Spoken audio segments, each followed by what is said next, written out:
গান গাওয়া তো আমার পেশা না, আমার ব্যবসাও না। এটা আমার মনের আনন্দ। হ্যাঁ, দুটি সুন্দর একটা মুখ পাইতম, সদর ঘাটের পান খিলে বন্ধু বানায়া খাওয়াইতম। নতুন মুখের নতুন কথা শুনিতে সুন্দর, মাঝে মাঝে পানকি খিলি সিনেমা দেখাইতো।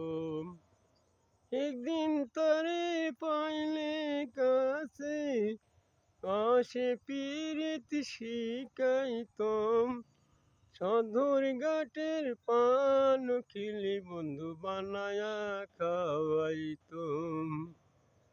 নতুন মুখের নতুন কথা শুনিতে সুন্দর, মাঝে মাঝে পানকি খিলি সিনেমা দেখাইতো।